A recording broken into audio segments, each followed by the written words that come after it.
let me get this out of the way quickly. This game is really ugly on a technical level. I mean, look at it. Look at it. Look at the grass growing. Rocks growing. People appearing out of thin air. Low-res textures.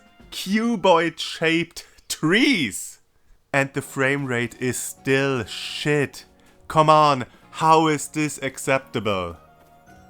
So this new Pokemon adventure takes things in a different direction. You're not an up-and-coming trainer who embarks on a quest to beat all the gym leaders and wins the tournament and becomes the best there ever was. Here you're more of a chosen one, quite literally. Arceus seems to have sent you specifically to Hisui to find all the Pokemon for whatever reason. Maybe it's for a bet like always when it comes to gods. The game starts like some of the 90s Chosen One stories, with God, or more often a goddess, sending you out on your quest. So yeah, you're the Chosen One, so you're naturally more capable than anyone else on this island to get things done. And the game doesn't even try to convince you otherwise. The whole setup is that we were transported to olden times before humans and Pokemon lived as closely together as we've seen from the mainline games. There are no Pokemon centers, no arenas, only a few people even have a partner Pokemon. Most people are deathly afraid of Pokemon, and for good reason. But there's this military-like organization called the Galaxy Team that settled on Hisui and tries to grow and expand, study the Pokemon and find ways to use Pokemon for the betterment of mankind. And you're here to assist the local Pokemon professor to create the very first Pokédex, which is a huge as hell tome. There are no high-tech gadgets in this world, yet. Even the Pokeballs have a kinda steampunk look to them, which is kinda neat. But yeah, you have to assist the professor, and by that I mean you and you alone have to solve everyone's problems. Someone needs assistance, you gotta help. Some Pokemon cause a ruckus in town, you gotta put a stop to it. A holy and revered guardian Pokemon went berserk and now terrorizes the whole region. Guess what? It's your job as the team's newest addition to do it all by yourself. Instead of this world in this brand new take on the Pokemon formula feeling grand and alive, it feels like it singularly revolves around the player. And due to that feels more artificial than ever before. Well, not only because of that. You see, this game doesn't feature a true open world. It's more huge areas that you travel to from the town and forage for resources and hunt Pokemon, which isn't bad in and of itself. The areas are big enough to offer a good bit of exploration and various different landmarks and pieces of topography. But there's not really anything in those areas, aside from the campsites you unlock over the course of the game. It doesn't mean that the world is barren or empty, but it's really just a lot of the outdoors, without any structures, dungeons or anything like that. You can find a small cave here and there, or a hidden path behind some rocks that you need to destroy with the help of a rock or ground type. Nah, any Pokemon can just hack at it and clear the path. So you run around these big open areas and collect fruit and minerals, craft lures and potions and Pokeballs, sneak around and stalk unsuspecting Pokemon and attack them from behind to have a better chance of capturing them in one go, or get a free attack in battle. And while this is all incredibly fun, the world around you feels, again, very artificial. Pokemon just mindlessly waddle around in the open. They sometimes have a little special animation, they go to sleep at dawn or dusk. They might transform under certain circumstances, for example when the sun sets and night falls. But they don't live in this world. They just wander around in it and wait for you to disturb them. No infighting, no Pokemon hunting other Pokemon. There's these alphas that are like buffed up versions of a Pokemon, and there's a bunch of them in each area, but again, there's not much to them. They have a small territory where they walk in circles and they are always aggressive, so you can't catch them without a fight. But they don't fight over their territory with other alphas, they don't lead a pack. They are just here for you as a roadblock and a special variant to catch. The main game loop comes with fresh new ideas for the series, but is also held back by tradition. Pokémon inhabit the game world and run around in it in real time. They have a simple schedule that tells them when to sleep and sometimes when to disappear or transform into a daytime specific form, and they also have different behaviors. Some are wimpy and keep their distance from you, some are just peaceful and don't really care for you until you attack them, then they either fight back or flee. Some are friendly, but if you pester them too much they get aggressive, and some are aggressive all the time.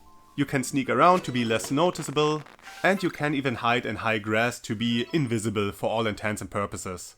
That is, as long as you weren't spotted before or have a Pokémon run into you. Throwing a Pokéball at an unsuspecting Pokémon raises your chance of catching it instantly. You can also throw different lures that can be used to distract or, for lack of a better word, poison Pokémon. To start a battle, you have to throw a Pokéball that holds one of your Pokémon at an enemy. Wild Pokémon won't force you into a battle, though they still attack you, so you have to make use of a simple dodge roll to avoid damage. Your trainer heals damage after a short while as long as they are not targeted by a Pokémon, but you should still be careful when you find yourself surrounded by aggressive Pokémon. If you manage to hit a Pokémon from behind, you start the battle with a free attack. After that, it's standard Pokémon fare. You can send one Pokémon into battle, but can switch it out with one of up to 6 Pokémon you have in your active party. Every Pokémon can have up to 4 different moves, but those as well can be changed outside of battle as long as your Pokémon knows more moves. The rest of the battle is turn-based combat that doesn't take advantage of the new systems. You can run around during combat, but this has virtually no use, aside from maybe reposition yourself to be in high grass again after the battle has ended. And to look silly when you run around while the fighting Pokémon just stand there and wait patiently and politely for their turn. This traditional battle system clashes hard with the more open and active nature of the exploration. The boss battles take a step in the right direction in that regard. They aren't perfect, but they show potential. So there are these frenzied Pokémon that you have to calm down, but you can't get close to them and can't even start a battle, maybe because they wouldn't politely wait for their turn. So you have to bombard them with soothing sacks, while they try to attack you, and you have to carefully observe their moveset and dodge at the right moment to avoid damage and even get them to drop their guard for a moment. That's when you send in one of your Pokémon to break through the boss's defenses and make them even more vulnerable for your soothing attempts. As I said, not perfect, but this system explores real-time combat in a Pokémon game, even though the actual Pokémon fight is still turn-based. Just a sad waste of potential. But not the only one. A huge feature of this game was mounting your Pokémon and ride them through fields and meadows, across the ocean, and even soar with them through the air. But you can't use your Pokémon for this. You have to use a small selection of special Pokémon that aren't part of your regular team. What a waste. So what purpose, other than battling, do your Pokémon serve? Well, you can have them harvest fruit and pick up stuff that's out of reach, which is a neat addition. But just a glimpse of what this game should have been. Why aren't there more obstacles that require certain types of Pokémon to clear? Why aren't there more uses for your Pokémon outside of battles? It's pretty cool that the town fills up slowly the more you progress and complete quests, and it shows how, through your efforts, people slowly warm up to having Pokémon around them, but this isn't achieved through using your Pokémon in a clever way, but through the completion of menial tasks in a clunky and awkward quest system. You can only highlight a single quest on your map, and there's no indication outside the quest log to when a quest can be handed in.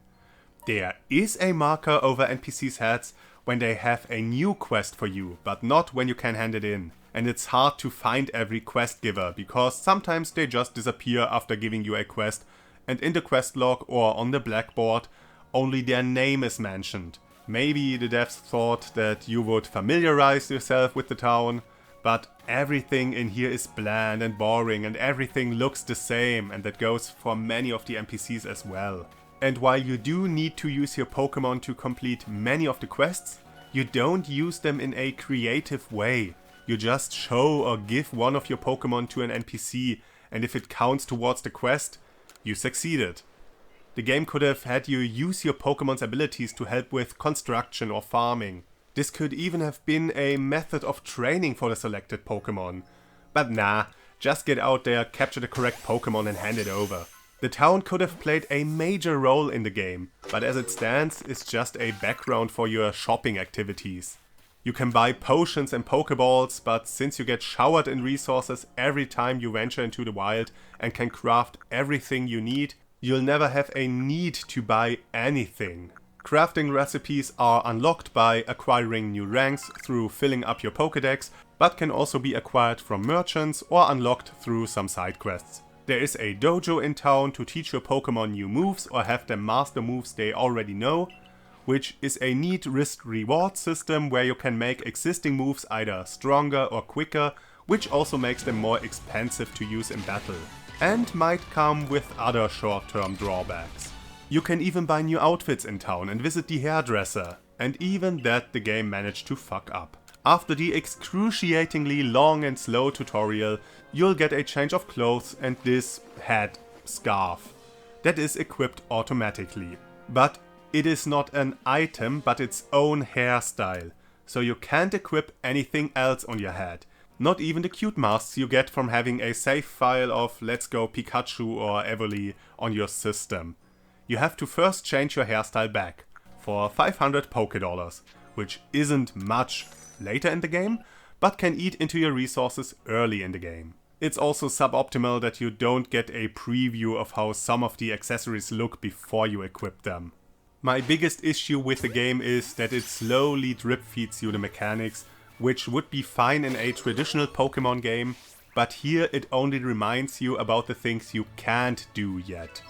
You have to progress to arbitrary points in the story to get the ability to cross bodies of water, since your trainer can't swim for shit, and the same goes for unlocking new areas. This game could have given you access to every area from the start and have a more natural progression. Since this is an RPG, there's already a system in place that prevents you from accessing certain content just because of the level difference. But the ability to fly or swim didn't need to be locked off by the story. If the game allowed for you to use your own Pokemon for this, then you could venture into the wilderness, hunt down a flying or water type that grows big enough for you to hold on to, and then train it until you can use it. Have a Pokemon with a cut ability cut down trees to collect wood, use ground type Pokemon to collect minerals, and by that give your Pokemon purpose and have them truly be partners you respect, like the game tries to beat you over the head with. But you know what I mostly do in the game?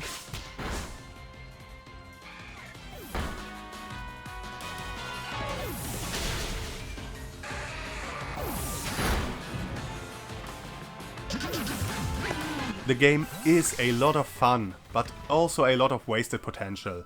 And with the technical issues, just reeks of laziness. It could have been so much more. It should have been so much more. Maybe this is just a first step towards a new Pokemon series that evolves into the great open world Pokemon game I want to see. And the groundwork is here and, well, solid in part.